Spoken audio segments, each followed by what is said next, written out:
Tuni KUKI News Vezose na bon chabin lem na hivin Tuni 13 August 2025 ni ajong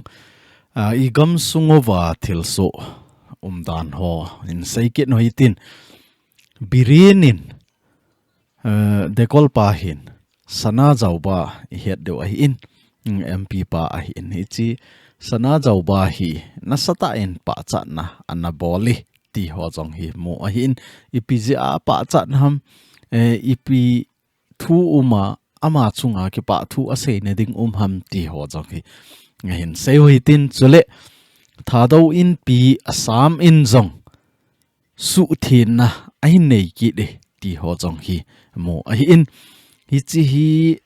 in zo lang le i ho lim ting le hin sei hitin thil ho hi ivet na hi le igam sung inam sung hi ivet le mei te ten azo anala thu asei ho hi e ho hi brain was i hiu hi tam ti jong hi ki sei do nom hi lai tai azi chu KUKI cha te hi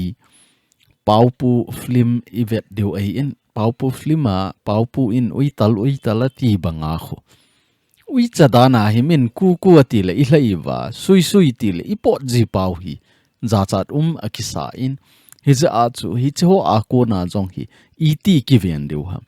a hi lo le min iti ku ati a min iti sui ati ham ti su i het thim na divin hin sei witin i gam sungo wa hi tu le tu a hi operation na sata in na chil jingin drugs a hi in a hi lawai le a him le thal a hi in hi chi ho mat do na dinga hi na sata in center force le state force ki tho a hi thing lang hi han phai cham hi jong le operation hi achal ha pi jingui ti jong hi hiat nova given theizap na ding vin in phone kin wa hi in ama sapenin court nin Manipur high court nin order ahin bol na neu khat ga seilew hen hi chi mei te hin agam sungova lamla na ho lamlin ho hi ga ngai to lew chu 2023 mei la apana hi imacha infrastructure lang hi ki ngai to thei ta law hi ni chi chu anek let ding mong ai na ji chu koi hi chi banga gal hat lai ta chu koi chun lampi ga sima ni ta chu ga boy le lut dam ahin la tu kum khat kum ni hi 2024 achai langa patna 2025 sung se hi neu cha ki kap to ho hung ola ni ta chu chamna hung uma hi le mei te ho hin na sata complain aga bol kin ven jan ha jong chuina sei ta win agam hoi lo dan a hi lo le nga alam piu se dan hoi ave win hi chi ho a hi za a hi chapang nu naw ho lam hla na jong a safe ta po in accident jong tampi tai ti a jong hi report anabolovin a hi le chi chung changa hi kon in jong agang theilam pe na 8 August 8 September masanga hi chi hi report hoita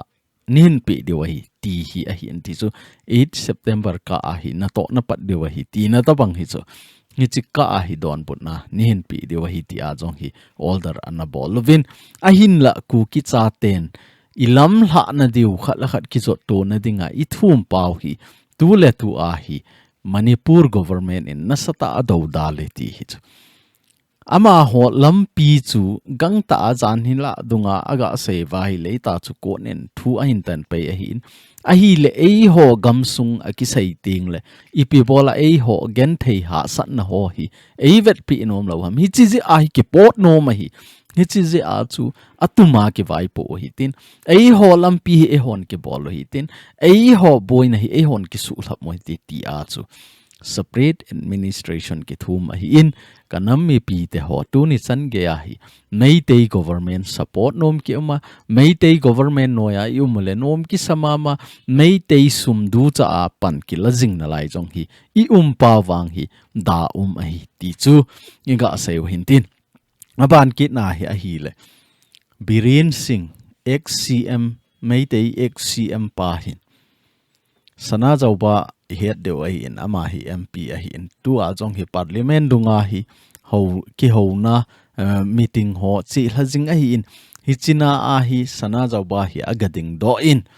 Manipur boy na chungchang ho ahin sein hichi Manipur boy na aseya jong hi ama hin asei cho hi la Bangladesh le Myanmar gam sunga ko na hi Manipur gam sunga galjam tambi sen hize achu gal pi so hi hiche ho illegal migrant ze a hi I chanham khana Manipur sunga boy na hi ti a hi ahin podo en a hi le hichiwa hi nasata in birin sing hin pa chat na abolin X ho Twitter na Twitter ho ajong hi tweet anabolin ni ta chu mi pi he thei dinga hi sana jaw ba MP izan ham khat thip be a laya nangin hi che to bang na hin seya illegal migrant ho na hin sei do a nga Manipur boy na chungchang na hin sei do hi ka hin pa chal he ti a hi a sei ti cho aji cho hi chi biren sing le sana jaw ba ki thu a rambai tengol si mo chula ama ho lungiel phat lo je a tu ni a hi Manipur hi a ke ni a ki so dinga cho hi han lang hi le e ho langa su langa sign anabol pau chu 2023 a chu ki chai di chula a ki boy na jong chu hi che ho ji a hi ki ti jong le ki sei hi lo di chula su hon ceasefire anabol penu a hi lo le igam ina ma dinga thum na anane autonomous district phata a ki vai pu na ding 6 schedule type ho chu ana thu mo isa hi ho chu Manipur government no ya ding ti ahin la ama ho lungel phatlo ja chu ahin su boyule tu ni a hi mei te le KUKI a cheng khom thei ka hi ta pove separate administration ne peven ti a hi ki phin na hung do a ama ni lam kai na a chu hi che to bangal pi hi hung hi ti hi he thei ne diwa remind ka hin tha bol ke hin tin chule Assam gama ko na labor natong ho Manipur gam sung Churchanpur district sunga natong dinga hung anaki hol mo haptani zen anaki hola CSO hi hen police ho hi hen hita chu an holu a hin an muzo povin ahin la zan hi achu athisan along hi anaki mudo in lamka hospital ra tu a hi moka koi a hi tai ti pa chu ngai he theine divine phone kit wa hi in aban kit na hi Assam NDTV a kona ga la kit no hitin NDTV a kona news hung ki phone kit khat cha hi le August nisim gup ni a mei teile KUKI community ama hon thadau tiu cho ai wanga hi ga veleu chun new son jong a hian thailo piu chu mei te KUKI ti tho chu ethnic violence ikiboi naw hi community ka akiboi na hi chiwa hi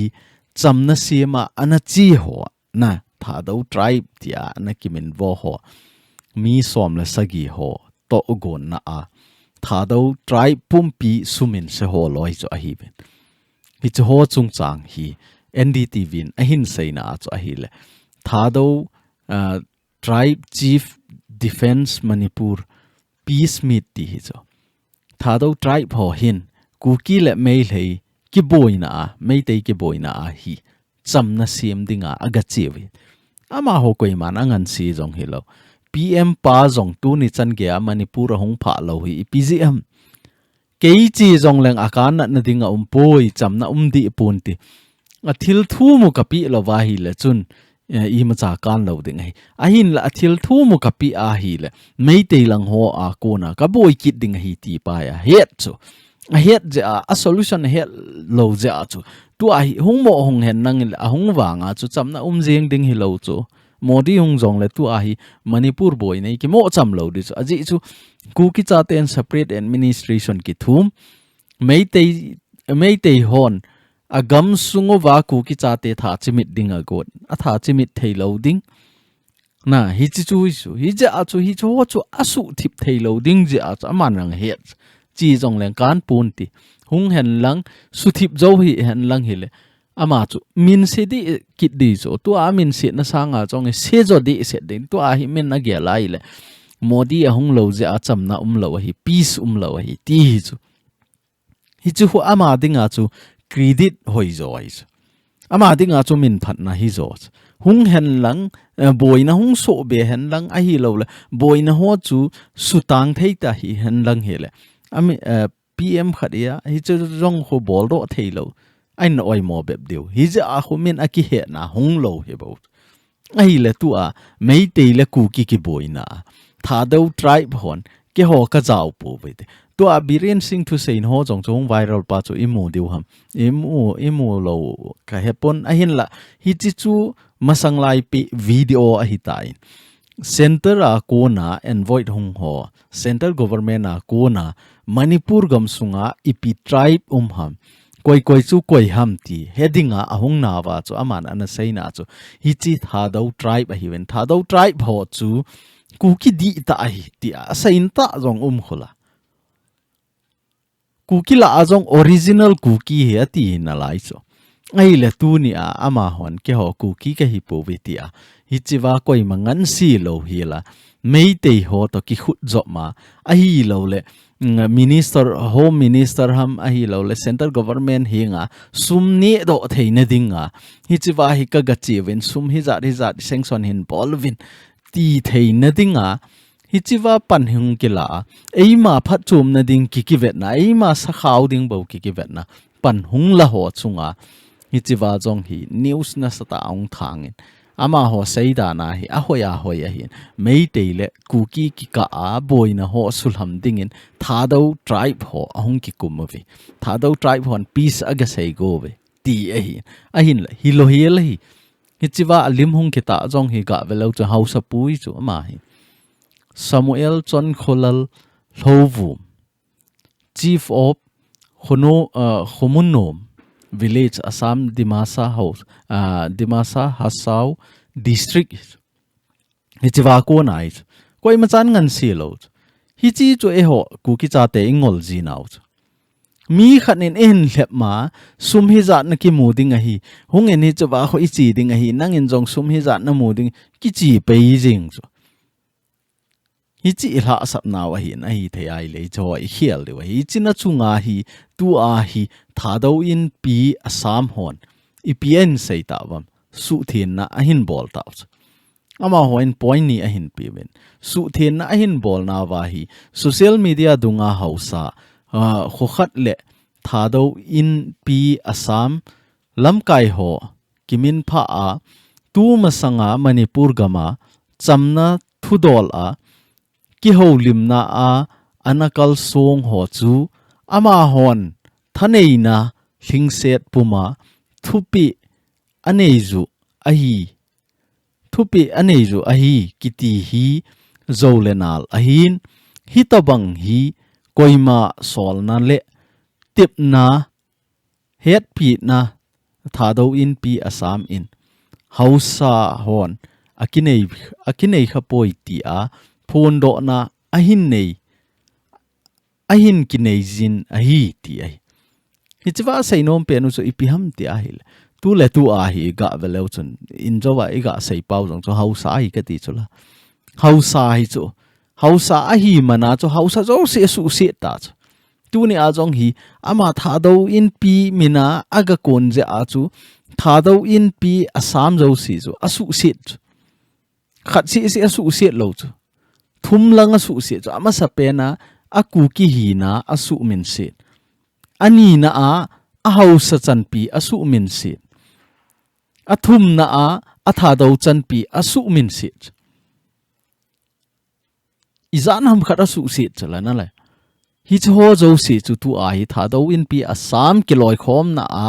lam kai hon ka het pi po pi ama ho a ki sol pun hi chi Assam tha do in pi Assam in zong I macha het pi na ki nei pun I macha thanei na zong ki pi po vin ama ho hita chu ki gong wa chi a hi bo vi hi chi tha do in pi Assam in mo ki pe thei mo ki po thei pun ti ti a hi a hin se Assam sunga hausa wan jong a hin so na lai deu hi inga deu hin tin I to banga in se wam ai lo la hausa wa zo si ki loi khom wa a hin sol ham ti ho jong hi hung umai thei a hi ni za chu hi che ho jong hi hausa na sol lo veu tin aji chu to a jong chu I sei ta chula KUKI in pin jong su then na nei ta KUKI asu min si na chungowa KUKI in pin su then na bolta tha do asu min si na chunga thado in pi Assam in zong tu ahi ahin sei do ahi tan Hausa ho Hausa hi chu na ma zong chu Hausa hi ai le tu ahi Hausa ho thu phu ni nga deu chu I ta banga sei ho ke ho Hausa ho si ka ke ho khom ven ka sol ve tiu ham ahi lo vai le Hausa won jong ka het pi pu ve ama khu Hausa hi jong le ke ho ki loi khom na ko na hi chi ka sol po ve ti hi ahin sei deu ham hi chi I vet deu hin tin ani na ahi le ni sim som la khat Hazing 2025 ni ho a thado in pi Assam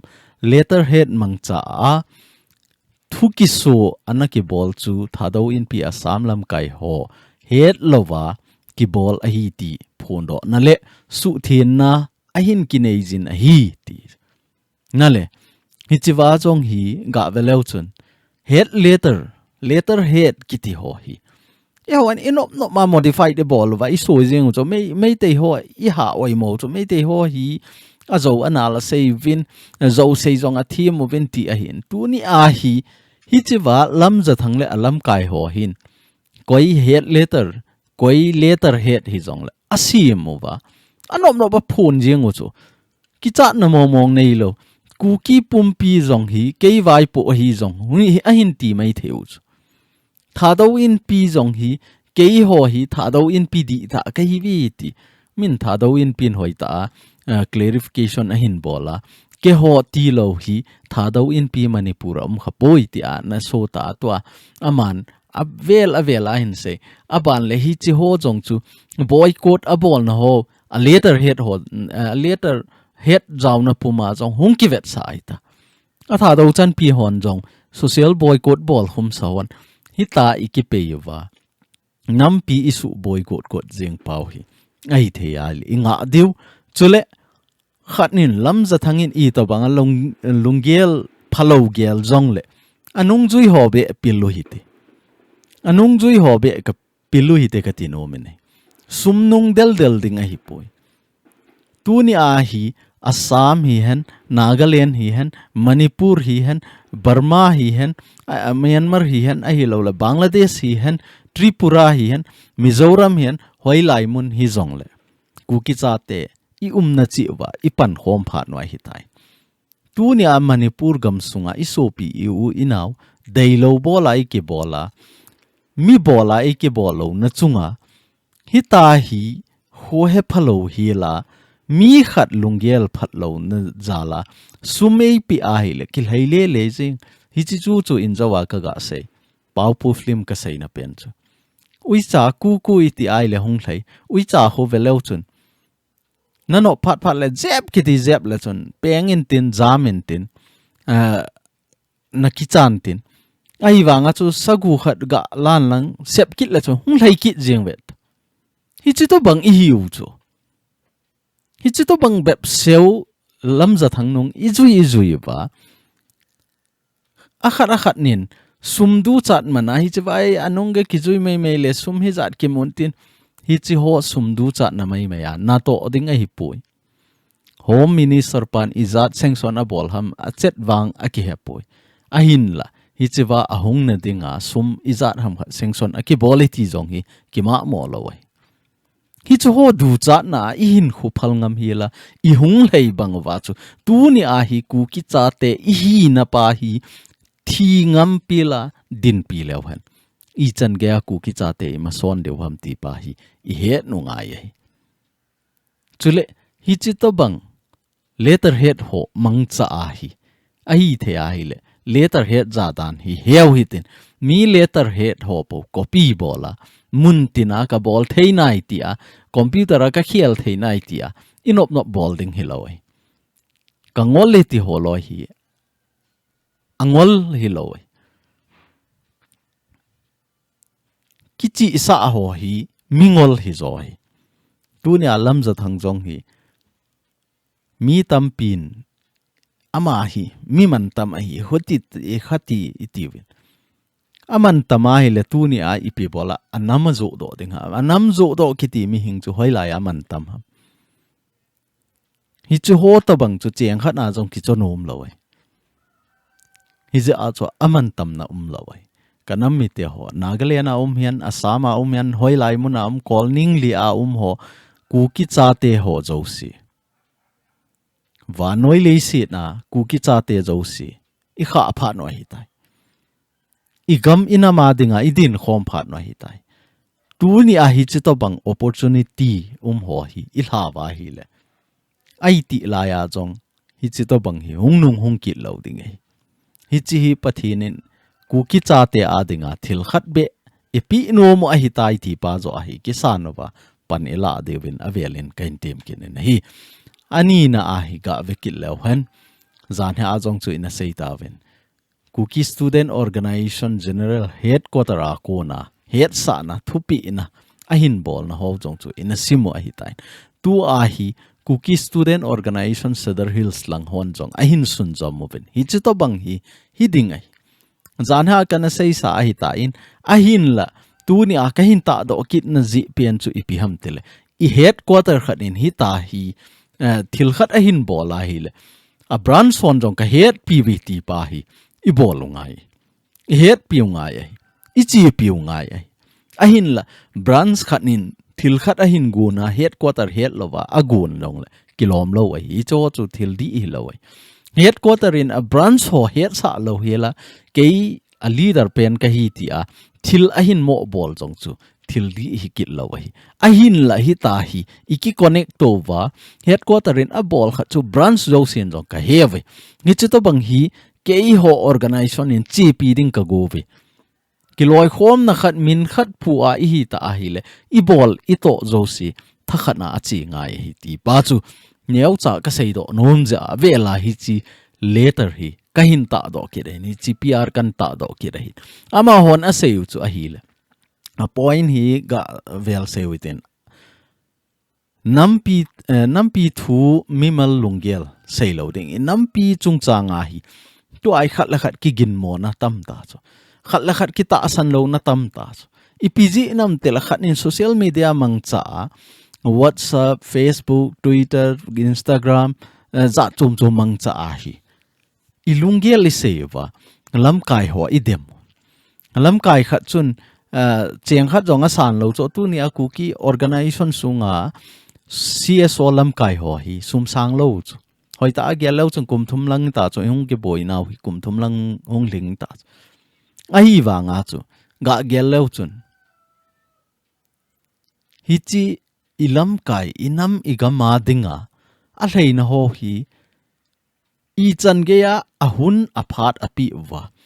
anei ago atu do wa inam pi adinga pan la ham ga ge leu chun tu ni a hi chi to banga lungthim si ne ya nam pi thu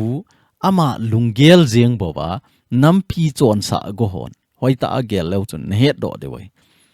nang ni khat kil hai sa le ne eng se pe jing ding ai koi ma chan bon cheng khat e pe lawai pi bola ke I chewa chu katha ka ga jet dam a hi lo le pi bola ka sum ka sen ding ham na thi mai thewa tu ni a hi chewa pan la ho hi gam ngai lu ta ta lo chun hap ta khat jing jong hi I gam ina ma dinga ine I go jong ki to ngam lo hi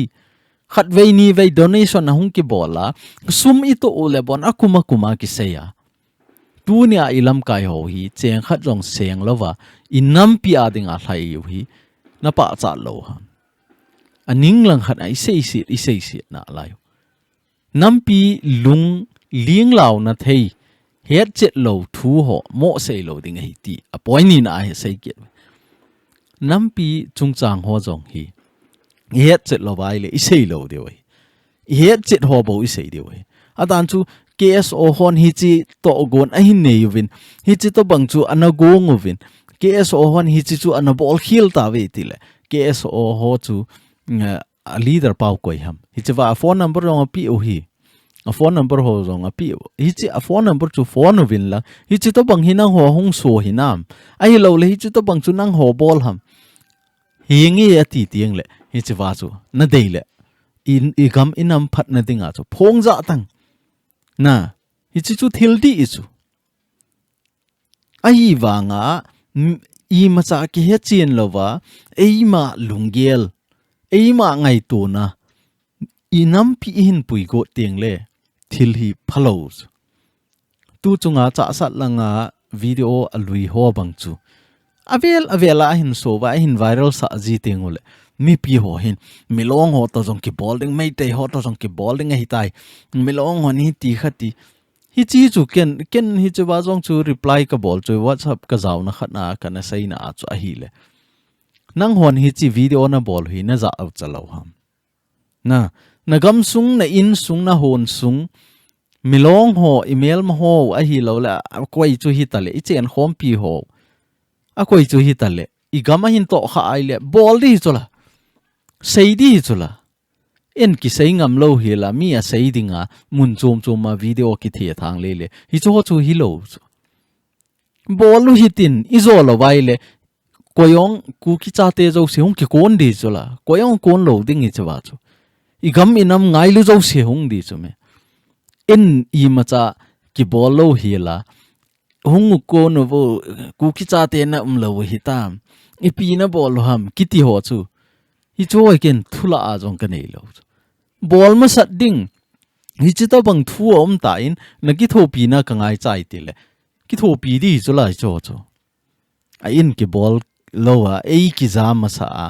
ngai chi wa chu midang ho mi hu na gul ki mat go ki ti ho chu keilung gel he lo ai hi za a chu tu ni a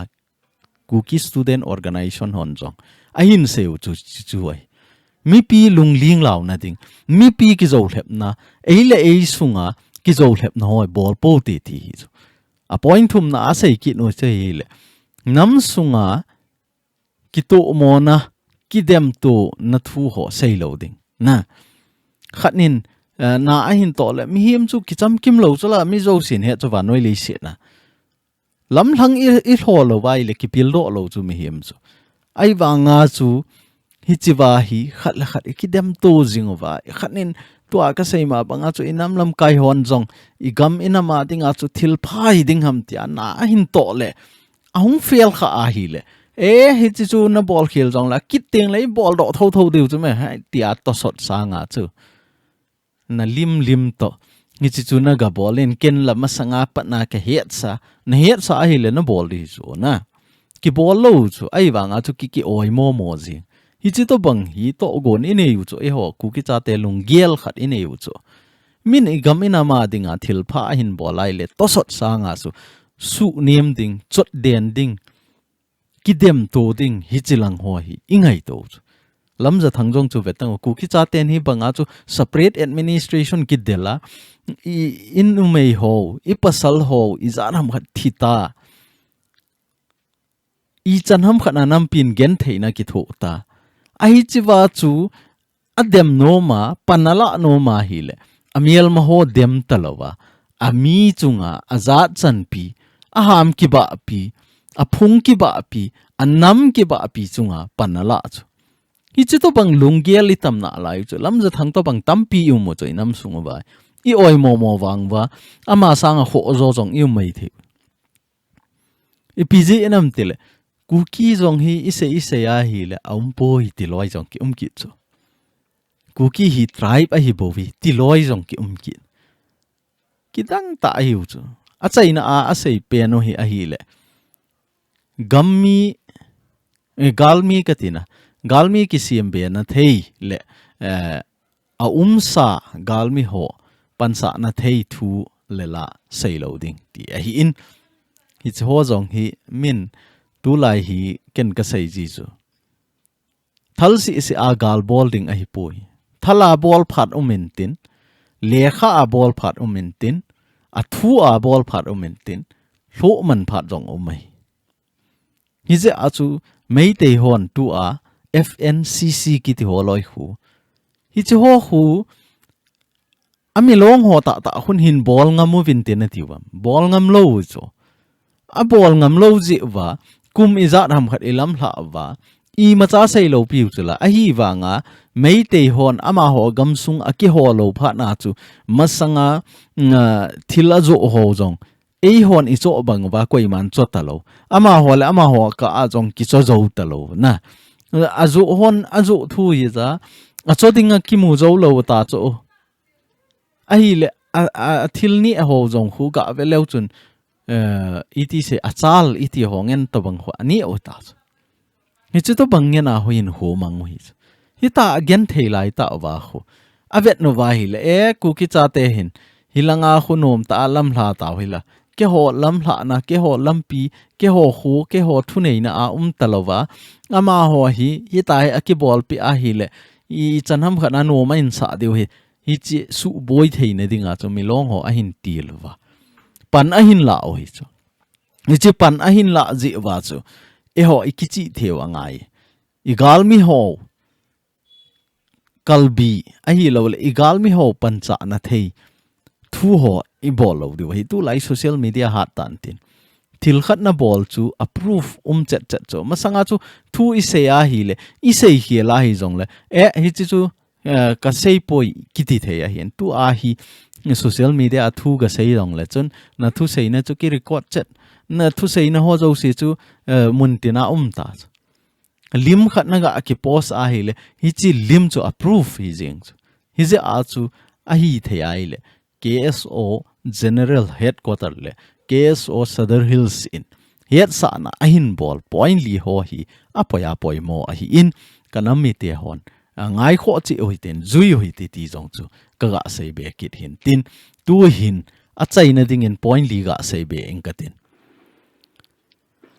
lungdon ta KUKI cha te ti hi a point khat na a chu a hi le KUKI kiti a khapoi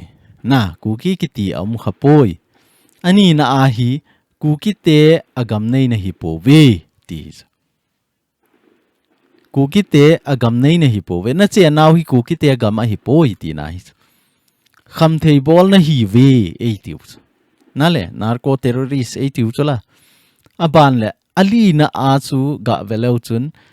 na thil thum u jong mo po win na te ti tu ni a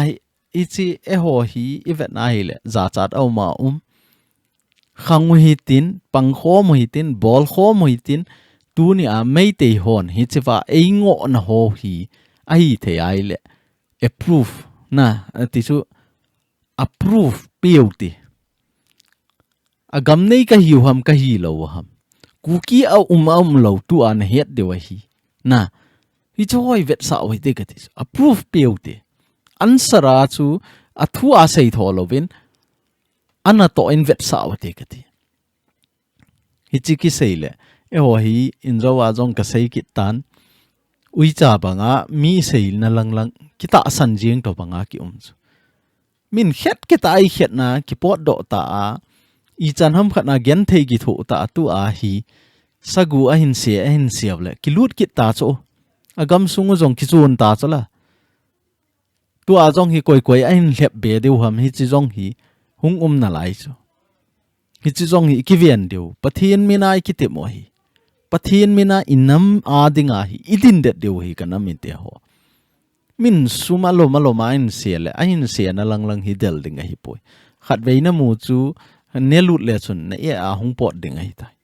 ahin la tu chunga KUKI cha ten I thu mo separate administration hi na tu na cha khanga jong mang taloding a history a jong mang taloding thil ki thum a hi in hi chi inam pi a dinga ki thum a hi in eima a ding bowa ki thum a hi poi ti chu het no wa I bon cha wa I pan khom ngai ai tu ni a mei te ten nang ho hi agam nei na hi po win KUKI ana khapo in lamza thangin jong sei chu na interview bol na wa chu na mu kha vai le cha jong cha sei chu ma na sei chu I pi ham tele KUKI ki ti hi identity poi KUKI ki ti hi Manipura poi hoi la ya ham KUKI chu ahi la KUKI ki ti Manipura lo la mei te ho chu gam hoi si to ki kap to ham na KUKI lo wa chu iti mei te ho chu koi to ki kap to ong le thado ho to ki kap to ham hi chi thado som le sagi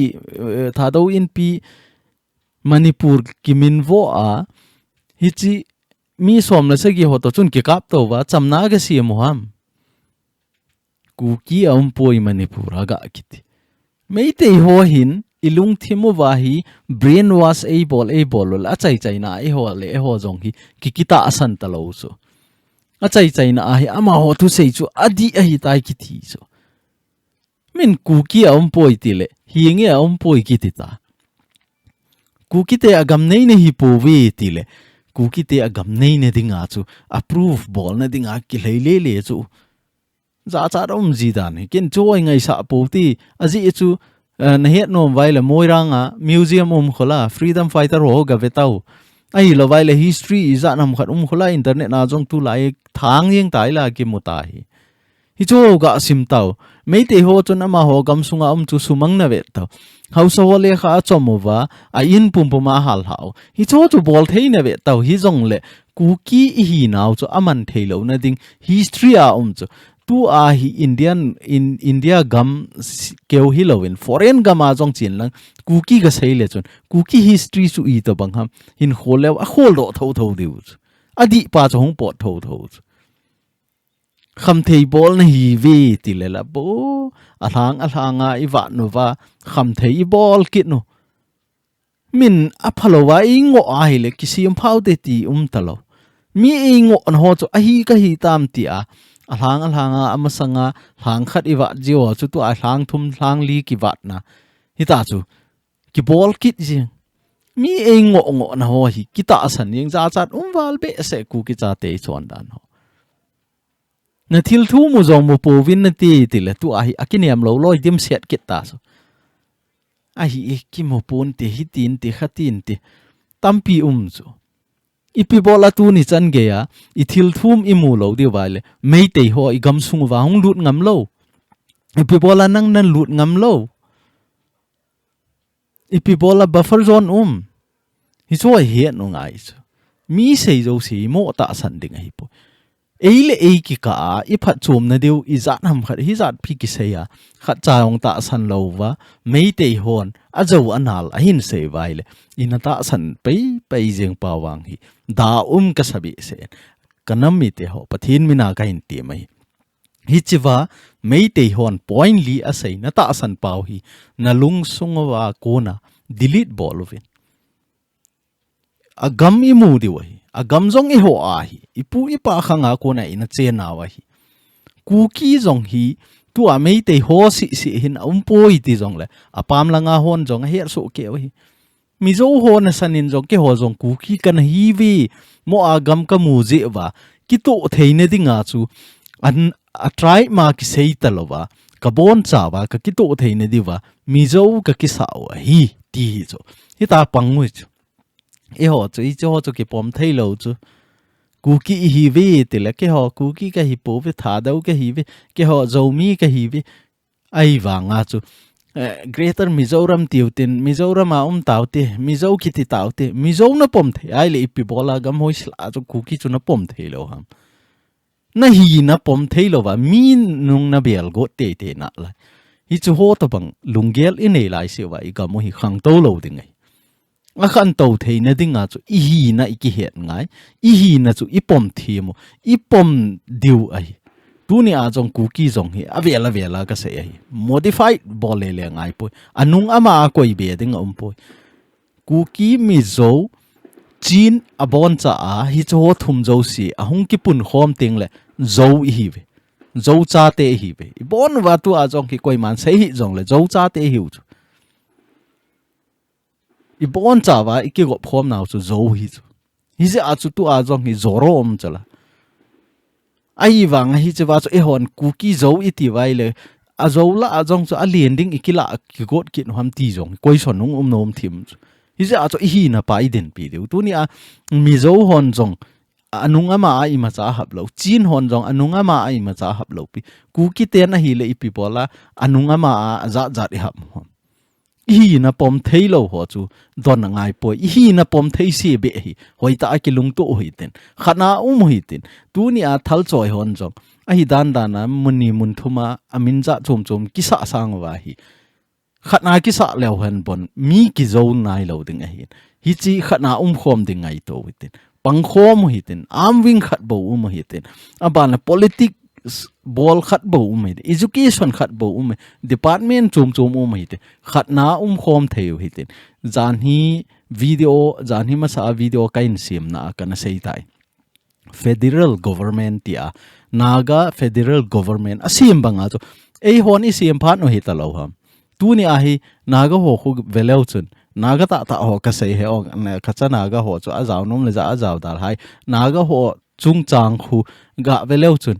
ama ho khun a thing noi ho khu itiam khana pan a hin la tiang ole a min ho wa hin ji tiang u zong le hi chiwa a ji hu ipi a ji wam na NSC energy u chu NSC energy u la a flek hu veleu chun ki bang so ke chu ai wa nga ama hu group chom che he u hi chi to banga jong ho the wa ai la tu nia e ho hi ki bang lo chu ke no a hi group iza nam khat yum mo be a hi la ke no ya ke khai lo jong a flek ki bang lo a lungel jong ki bang lo ai hi chi chu ai hi chi il ha sa moi tu nia mei te hon nang ho agam nei na hi po be nang ho narco terrorist illegal migrant Burma akona Bangladesh akona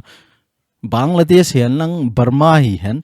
ho India hi zong le igamu hi chula I naw chume masanga British hon divide and rule and bol vai khen za thu ya tu ni amei te hon nang ho indigenous ne hi po we Kitahsan chu ayane ana la ya Subhash Chandra Bose nung juya KUKI cha te chamhlat gal sa na thi ho min hu betaung dim set hum hizat pi hu uma ipi bola tu ni a mei te hon neu cha in sei le Kitahsan na eima min I chan ham khana I phat na dinga se ya hi le ki khang do thei mo mong lo hi chi ho I bolai se wa inam sung khang to lo ding hi ti jong ka sei do no me ne ate ka na chai na ding khat ga sei ka te tu ni a hi eima tribe sung ikisu tup de wai eima tribe iki khop tup mo wa ki ga na hoi ta I nei diu hi chi tribe ho zo si chu hung ki pun khom wa KUKI phu de wai KUKI mina I de wai I piham te ho si en KUKI ki min vo na zo si I capture wa hi jong le di lo ding ai hi chu chu hin ten het thei be na de win ga sei sao jap le na in sunga chu na nu na party lo chu nang dinga apha sei lo ding ai kholai mi Thusei na ta sana kholai mi pa chat na ho chu na de ya na hlei le a hil na in sung jong ki ading a chai na le mi ina jong na chen thei di lo ding na loi na pai chun hengi hap ta khat hap ta ni nain khang nan te an ni tui don ho chu na hin pe nan te a hin la in sunga na nu na pan na thi chan ge ya na hin jen banga kholaya na hin pa cho chun na jen lo ding hi ti pai he nu nga hi tu ni a jong hi ga ve lo chun lam za thang ho hin ka bol thei ka bol fu e mei te ka ma jong ka lut no vin dam ta khong do ve ti a hin